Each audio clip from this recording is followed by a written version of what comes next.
Today's episode is with the one, the only Mr. Gregory Cox. Now, unless you're a sports dietitian, you probably haven't heard that name before, but Coxie is an absolute legend. I have so much respect for this man.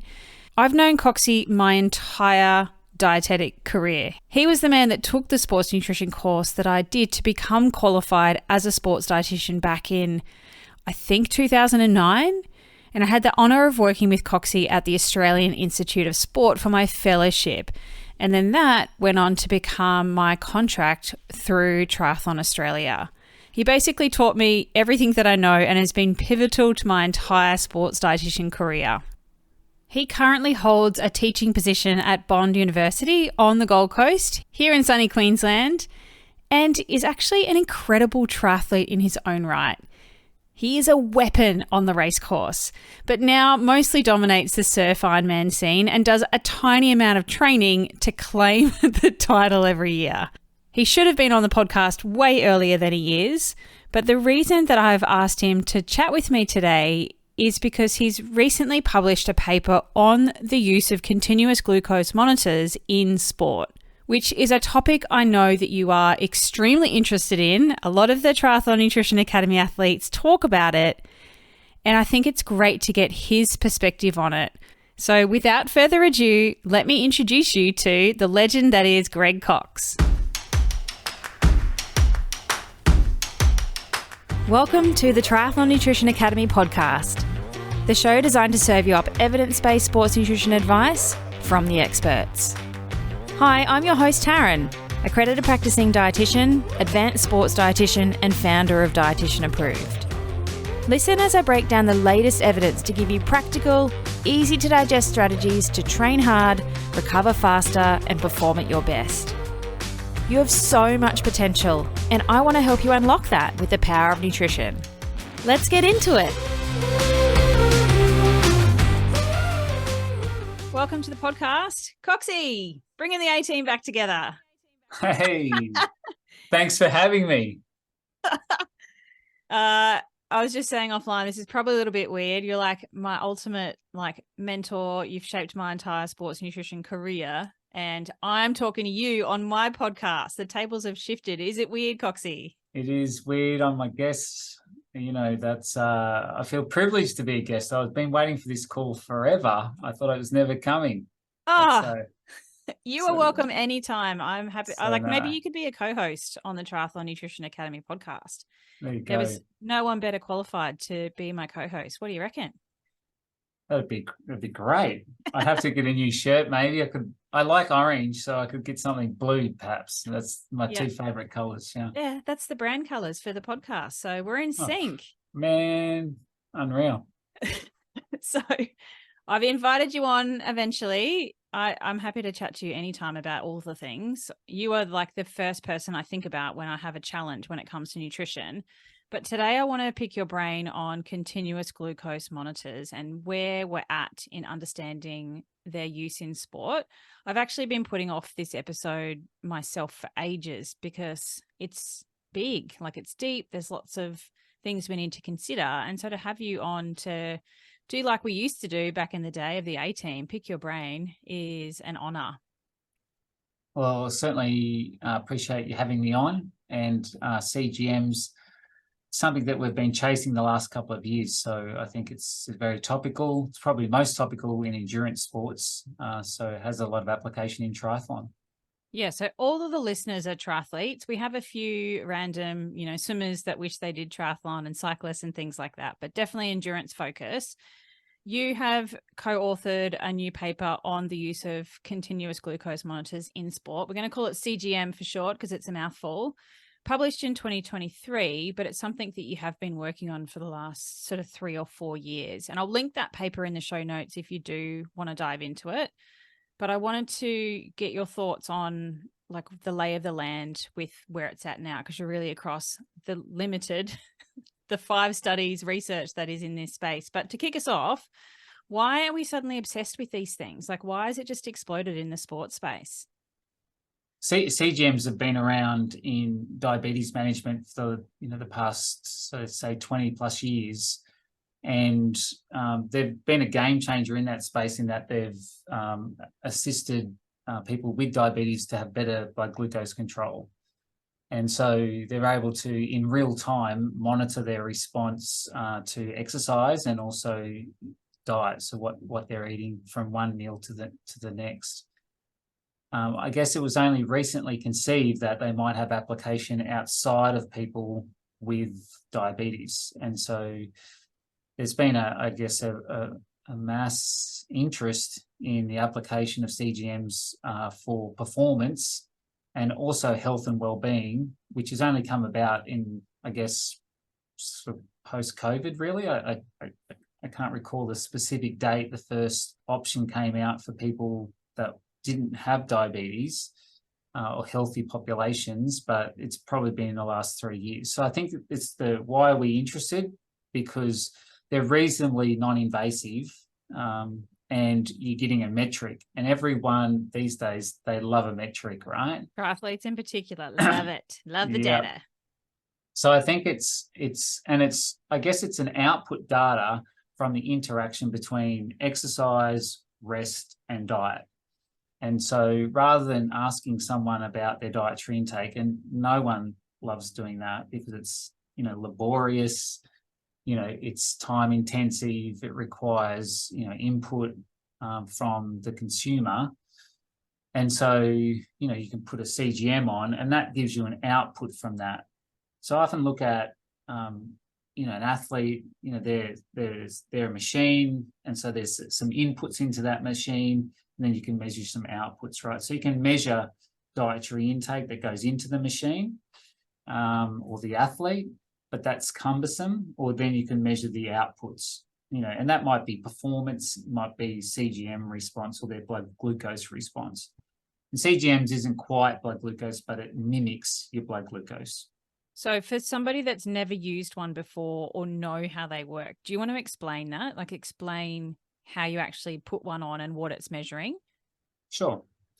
So with CGMs, continuous glucose monitors, they measure the glucose concentration in your interstitial fluid. So your fluid in your body, and surprise to many, you're probably made up of somewhere between 55 to 65% water, right? The leaner you are, the higher the percentage, essentially. And that's because water is much higher concentration in lean mass compared to fat mass. So let's say you've got 55 to 60%, your body's made of water. A certain amount of that water lives within the cell, and then a certain amount of water lives extracellularly, so outside of the cell.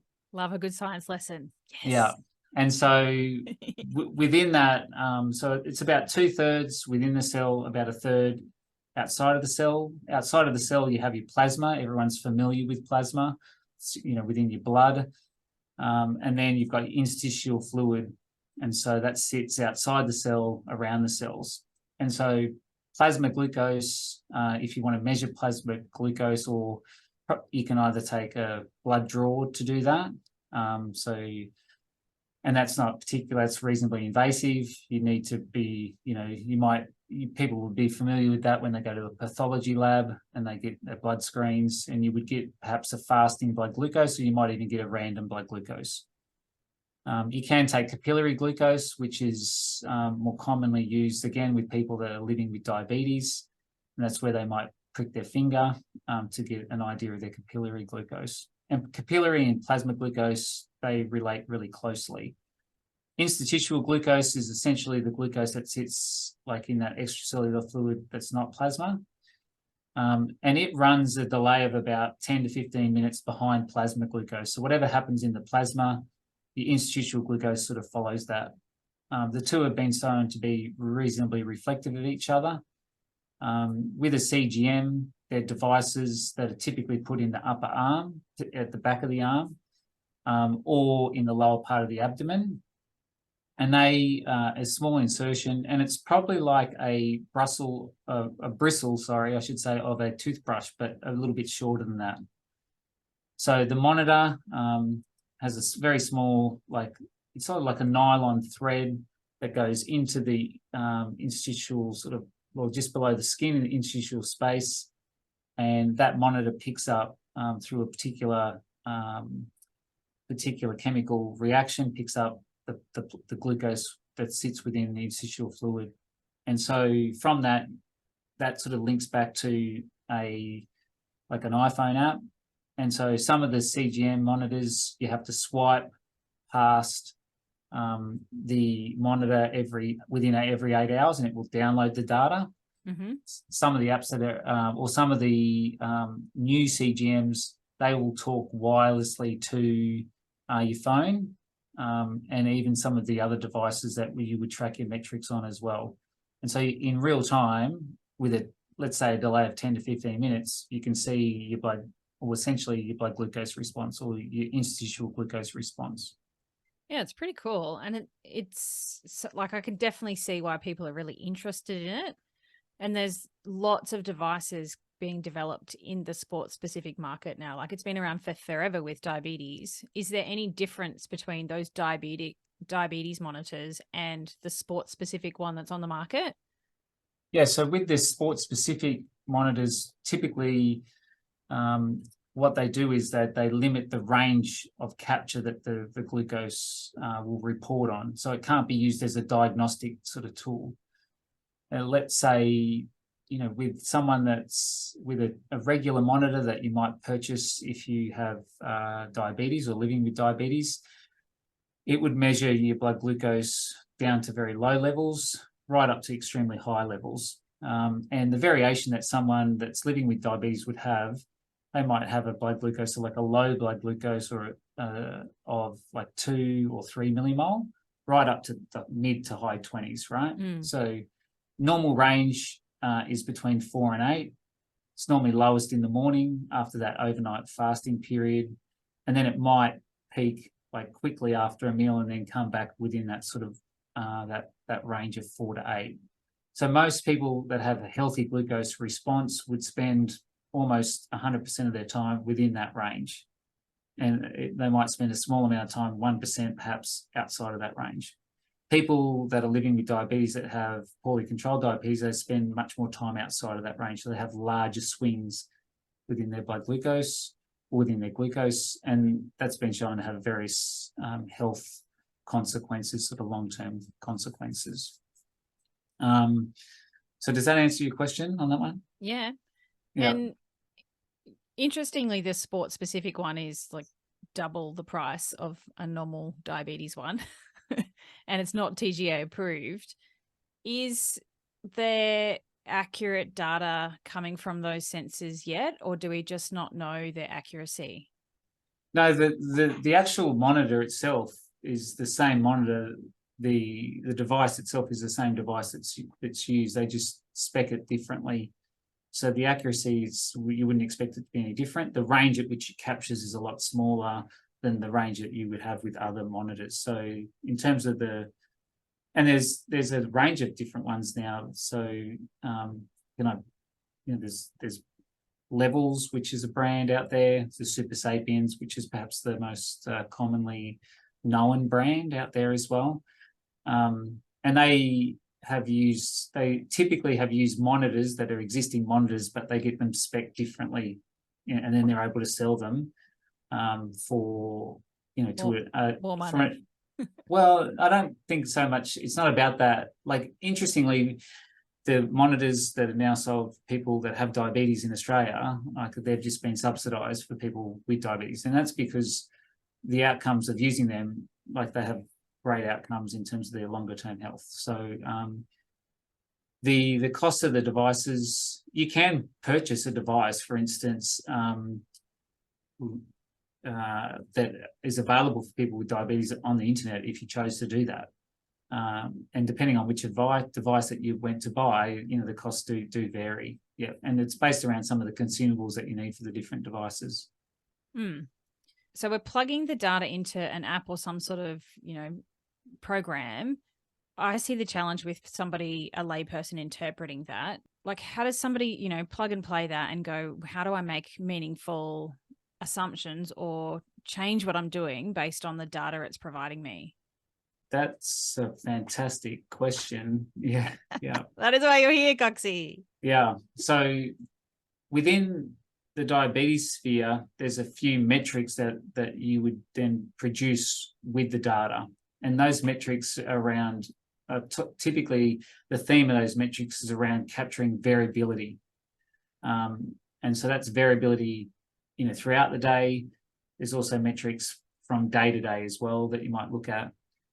And some of the platforms that have been designed for people with diabetes, even the size of the graphs are developed for people that are going to have much larger swings in their blood glucose than you would expect for somebody that is healthy, otherwise healthy. So even looking at the graph, you can't really see too much because, the graph's built like this and the requirements, the fluctuations that someone's healthy is much smaller. So you're really looking at, variability within your response during exercise, perhaps, and also, during rest periods throughout the day. One of the areas that we've become interested in is what happens overnight. So when you remove the interaction of exercise and diet from the equation, like what's happening to your blood glucose from that sort of overnight period, so 10, let's say, till 6 in the morning, and depending on how you want to cut it up, it might be slightly shorter than that. And that might tell you something about your overall fueling, for instance, like from day to day, as opposed to your acute fueling in response to a particular exercise session. There has been a handful of case studies that have looked at that have reported CGM data from athletes, particularly in ultra endurance events or endurance events. And then some of those papers have then reported carbohydrate intakes. Now, what they haven't shown very clearly at all is that those blood glucose levels relating to your carbohydrate intake. There's only been a very small number of studies though, but there's no direct relationship between someone's CGM-derived glucose values and their carbohydrate. So, for someone that's eating more carbs doesn't necessarily mean that their blood glucose will be maintained better than someone that's eating less. And they haven't shown that clear relationship yet in a handful of case studies. Yeah.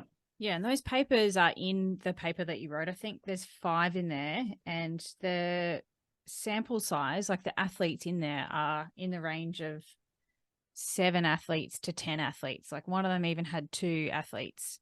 Yeah, for sure. Yeah, like I think that's just important to highlight because we don't really know yet. There's 5 studies, total of, 30 people. But good to see that there's some males and females captured in the data. It's not just all males. And those studies weren't designed to directly investigate whether or not your CGM-derived glucose relates to dietary intake. So they're observational case studies, in essence, that's reporting on, athletes that are actively engaged in an ultra-endurance event. Yeah, it's really cool. Yeah. And we've got a paper in review at the minute. And what we looked in at that paper was a group of well-trained endurance race walkers. So, wannabe triathletes, let's say. And what we did is we controlled their diet and exercise for 2 4-day blocks, like at the end of 2 weeks. So, days 4 to 7 and then days 10 to 14.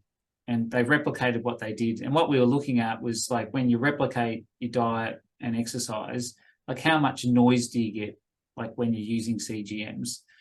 And what we showed in comparison to studies that have been done on healthy non-athlete populations and also populations of people living with diabetes is that there's less variability.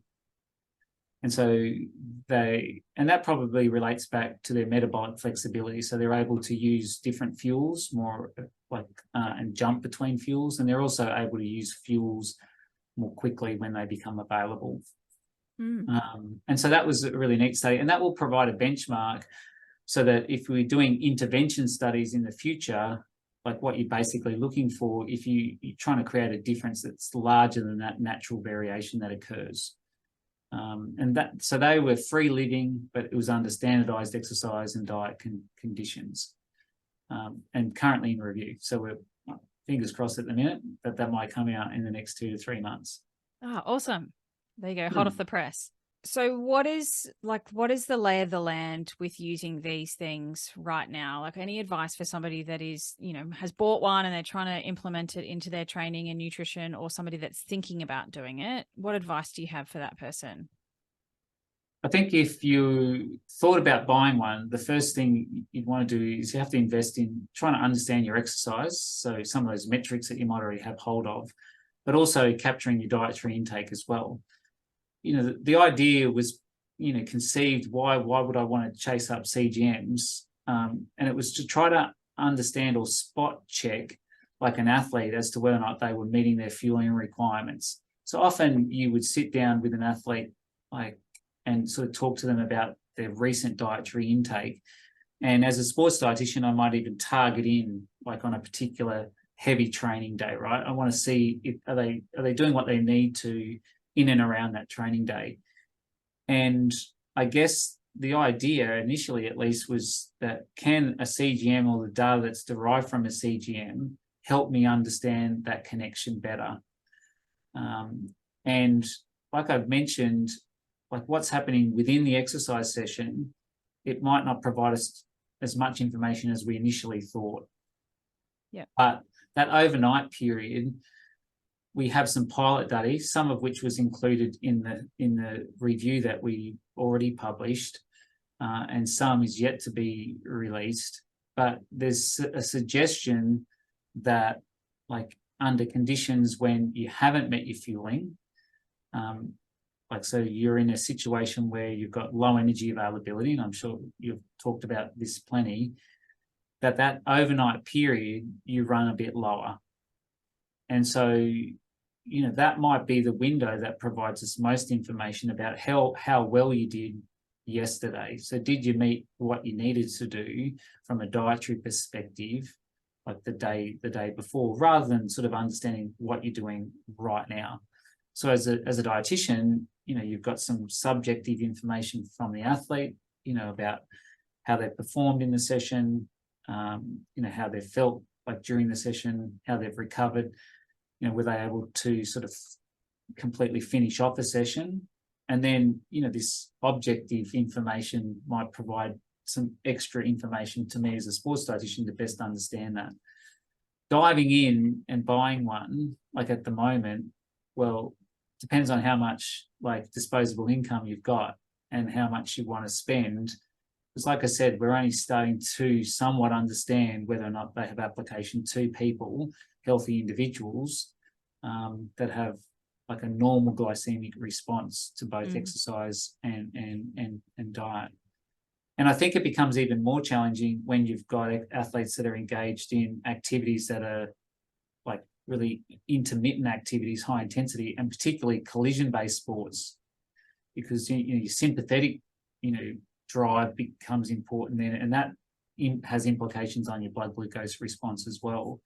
So we recently put them on some AFL players to see what happened in an AFL game, and some of the responses that we got, we would never have predicted, like extremely high sort of glucose levels maintained almost throughout the entire game. Cool. How high are we talking? Let's say 15 to 17 millimole. Yeah, high. wow. And all the players, in fact, maintained, glucose levels of 10 to 12, like throughout that period, CGM-derived glucose. But you've got to remember that, like, when that's in a fright and flight situation, you got guys running at you. So it'd be like sticking one on, someone that's helping out in a triathlon in an aid station, and you've got those triathletes running towards them, right? That fear of God you see sometimes, and they're like, just take the cup, don't take me, that they might be life-threatening situations. So, but in response to the onset of exercise, particularly high-intensity exercise, above 80%, your liver essentially dumps a bunch of glucose into the plasma. Then your muscle will take that up, right? But there's a lag period, so there's a bit of glucose that will hang around.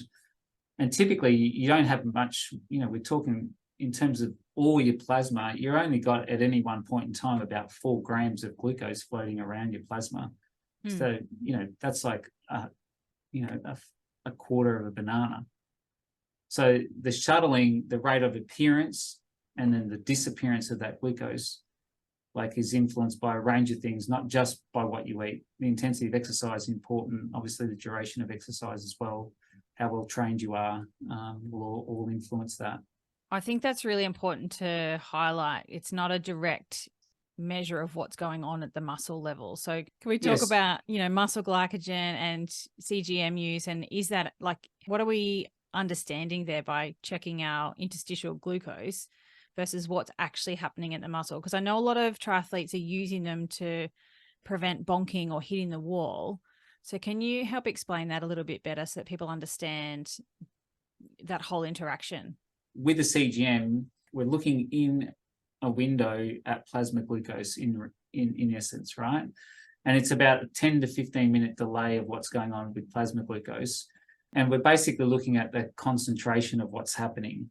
We're not looking at how quickly it's getting taken up by the muscle or how quickly it's being used by the muscle necessarily.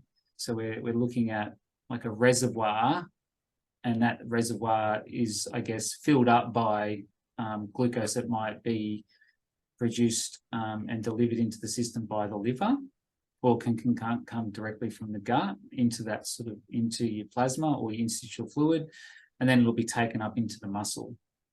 One of the things that I've really reflected on a lot in my more recent career has been the idea that, what makes athletes quicker? And one of the major adaptations that occurs as you do more training, particularly endurance training, is you can use fuel faster. And people often think about fuel as, you burn lots of fuel in response to exercise. But the way I have come to think about it, it's you're able to use that fuel to go quicker rather than in response of going quicker.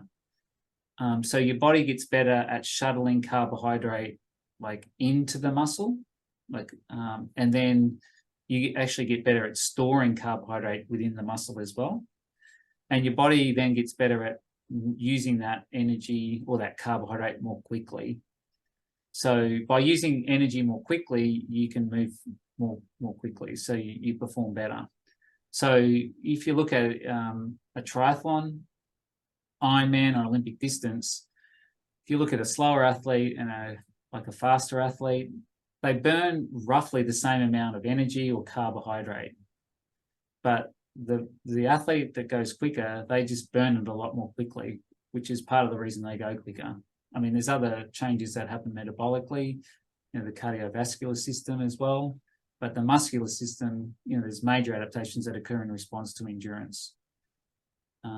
And like I said, a large part of that response is the ability to get the carbs into the muscle, and also fat for that matter, but then your body to burn that and use that fuel to then go quicker. So the fuel actually is more important. Like it's important and it's often undervalued because people talk about it in response to the exercise, but it's actually, that's the thing that allows you to go quicker, is burning the fuel faster. Yeah. And so do you need more fuel the fitter and faster you are? In terms of the rate of fuel, yes, you do. Yeah. So you're going to cover the same distance in a quicker time. So you need to be more aggressive with your strategy. Someone that's, that's less capable, they're going to burn fuel at a slower rate. And so over the course of a triathlon, they might need the same amount of carbohydrate or the same amount of fuel, but they're going to use it at a different rate. So you would feed it to them at a different pace. So someone that does it in an Ironman in 8 hours, they need to get a bunch of fuel in within 8 hours, and someone that's doing it in 15, they've got 15 hours to get roughly the same amount of fuel in that sort of period of time. There might be a loss of economy that occurs, like when you're going more slowly. So you might need a little bit additional fuel for that. But in essence, like when you're going more quickly, you need fuel faster. This is why I love you, Coxie. So Yeah. you doing a run would need a crap ton more fuel than me, who sucks at running. Or swimming or Maybe. cycling for that matter. Let's be honest. Maybe, but like I don't know that's a great comparison, but I think it's something that people don't think about enough, when they're coming up with a strategy. And it's something that it's made me really think about how I educate and engage with people and the messaging that I put around fit fueling. And I think it's a real key component. So just think about that again. It's your ability to use fuel quickly is part of the adaptation that you get in response to particularly endurance training. And that adaptation is, allows you then to go more quickly. Yep. Yeah. This is what I really valued about our time at Triathlon Australia together, is those sorts of conversations and thinking differently, because, the messaging out there on the internet is everyone needs 90 grams of carbs an hour. Now, currently, it's like everyone needs 120 grams of carbs an hour. But if you stop and think about the practicalities of what's going on, then that makes so much more sense when we're talking to athletes about their individual needs, because it's not one size fits all. Yeah. So, and if you go, let's say you go 100 grams an hour because it's easy math, and you do an Ironman in 8 hours, so that person needs 800 grams of carbs, and they've gone across a certain distance. Yeah, they've covered, the same swim distance, cycle and run. Someone that's taken 15 hours, you feed them 100 grams an hour, they've had 1,500 grams of carbohydrate. Have you ever looked at what 1,500 grams of carbohydrate looks like? It's a lot of carbohydrate. Yeah. And they've covered the same distance. They've just done it a lot slower. So why would you need the same rate of carbohydrate? Yeah. And 1,500 grams, like, you got to be on your game to be able to consume that amount of carbohydrate, because that's a bucket load. Yeah. Let me just quickly calculate how many gels that is. So 1,500 grams, that's 50 gels. 50 gels. I know this is why we were the A team, because I'm shit at maths and you're good at maths, but I can do color. That's it. Yeah. So yeah, I'm assuming 30 grams like a gel, right? So yeah, about 50 gels. That's a lot of gels. Can I segue a little bit? The starch products that people are using for this kind of reason, it's relatable, but people are going to products like UCAN and using super starches because it's better for blood glucose control through endurance events. Do you have any tips and tricks from Coxie's brain on using products like that? Well, essentially, those carbohydrates, the polymers, they'll get broken down, through the digestive tract, and they get absorbed as either glucose or fructose. So they get absorbed as simple sugars. Glucose and fructose get absorbed across different transporters on the gut lining. Some of the larger polymers, they might have benefit, like in terms of hydration, because they affect the osmolality of your gut. And so, but in terms of, and your blood glucose control in exercise is heavily influenced by the hormones that are produced during exercise as well. So I don't know, I haven't read a bunch in that space recently, and I often forget more than I've learned. So that's hard when I'm answering a question like this, but I think, in essence, your response is mostly influenced by the intensity of the exercise that you're exercising at, the duration of the activity, and the total carbohydrate intake as opposed to the type of carbohydrate that you're having, particularly during sustained exercise, endurance exercise that's done at a moderate to high intensity. So those longer starchy sort of carbohydrates, or your polymers, they have to get broken down. They don't get absorbed as large molecules. They have to get broken down to their individual constituents to get absorbed across the gut. So they all get into the system in a similar format, despite how you might consume them. This might take a little bit longer to do that, is kind of where the thinking is at, because I know a lot of people are using them in diabetes, but then there's also the lay person, like a general athlete, that is on that bandwagon too.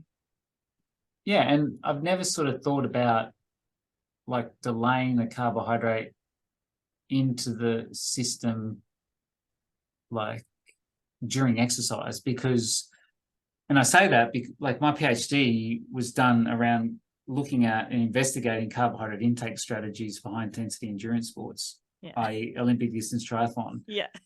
One of the things that we were the first to show was that in response to consistently consuming carbohydrate around training, so going into a session with high carbohydrate availability, so having a snack, and then being aggressive with your carbohydrate intake during training, doing that for a month, we showed that you had an increased ability to then metabolize that carbohydrate at the muscle.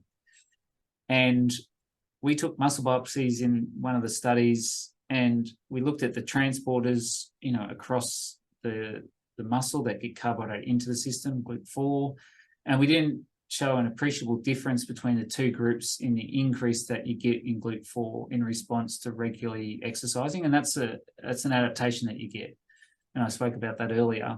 So what we theorized was that the ability to use that carbohydrate was because you're able to get it across the gut more quickly. And that was the rate limiting step to being able to use it at the muscle. It wasn't getting it into the muscle, it was getting it from the muscle into the blood, then the blood into... From the gut into the muscle. Correct. So getting it from the gut into the blood, and that was the rate limiting step. And they've done some studies in rodents where they've looked at feeding them like high carbohydrate chows, right? So high carbohydrate feeds. And what they've shown in those studies is that they get an increase in the transporters for carbohydrate across the gut, and they get an increase in the expression for the genes that express more of those transporters.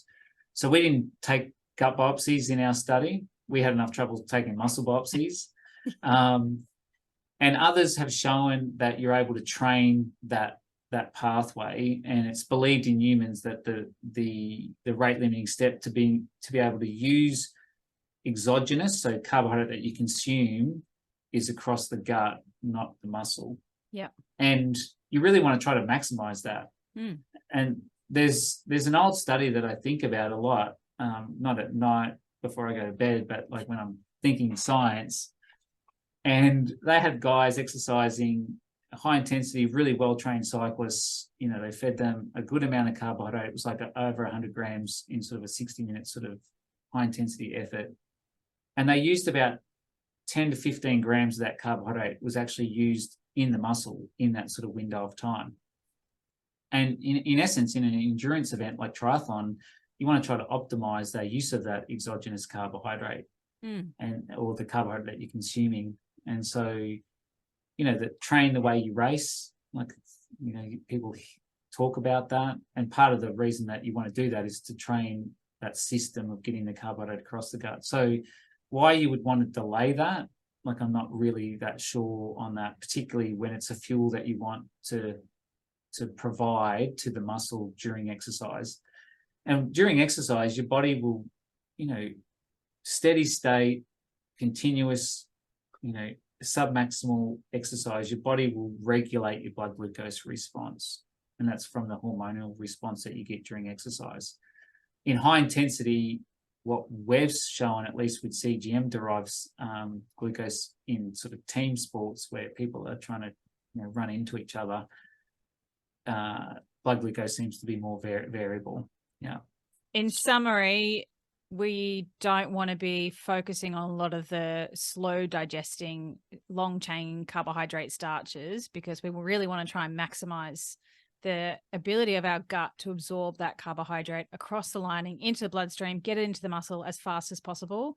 We don't want to slow that process down. In fact, lots of products like, say, the hydrogel, their whole marketing is to get it into your system faster, but it still has that rate limiting step in those gut transporters. So hopefully that's an okay summary. A little bit more complicated, but maybe steer away from the starches. And there's a good review on that. Louise Burke has done a review in the last couple of years around that, narrative review. The hydrogels? Yeah. And I think that's a great little paper. I think it gets down to the type of gel that you like to consume, the practical elements that sit around that. What we do know is people will consume more of something that they enjoy consuming. And so, that they're important drivers around, when you're coming up with a strategy, as opposed to looking at that real sort of chemical structure, particularly during exercise, right? Your body responds quite differently when you're not exercising, but it's certainly during exercise.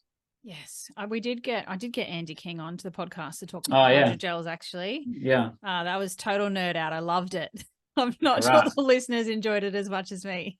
Yeah, and he was a co-author with Louise on that paper. Yeah. All right, so CGMs, Coxie, what's the summary? Take home message, short, sharp. Where are we at? Look, I think so. Where we're at, we certainly need to do more work. We haven't really done we've just started to do some intervention trials with it, or with the technology.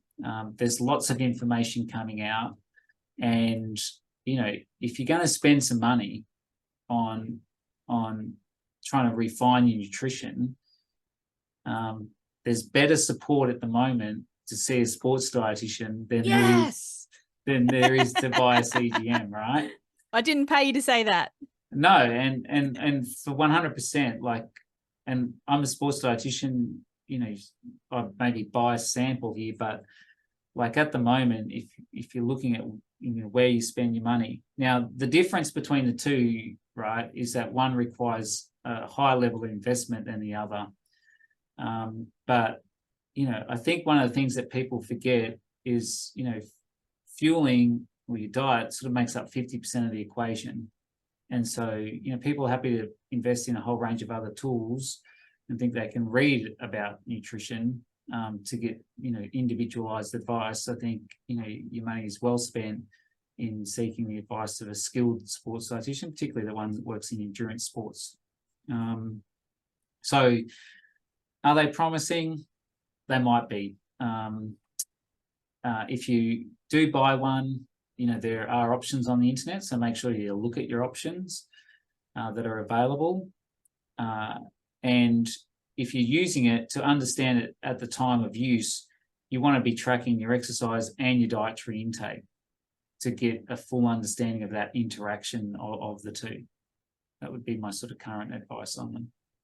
Yeah, and from what you've talked about today, is tracking overnight is a really valuable piece of the puzzle to understand if you've got your day-to-day fueling and recovery right, as maybe the first step, rather than looking at it while you're doing an exercise session, freaking out because you go hypo in 20 minutes and then shoveling a heap of carbs in. Yeah, and I think if you're going hypo quickly, that would sort of talk to your overall fueling from the day before. So that overnight window might well tell you.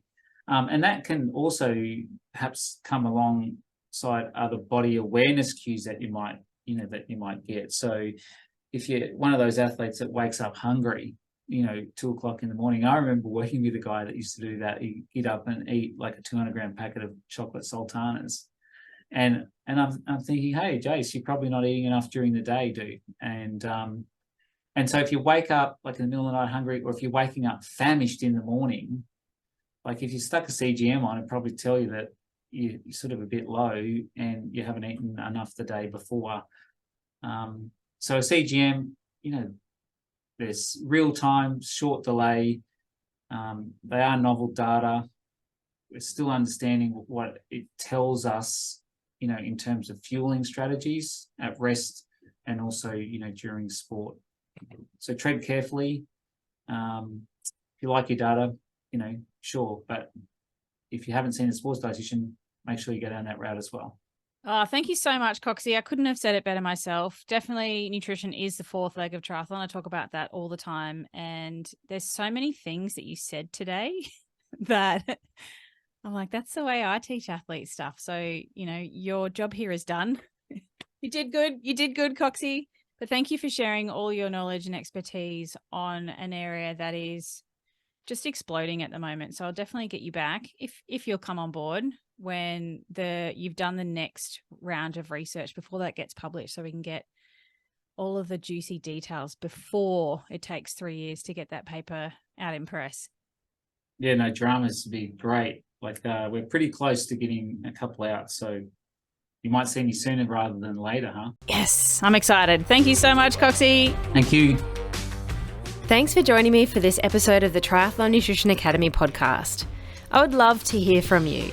If you have any questions or want to share with me what you've learnt, email me at podcast@dietitianapproved.com.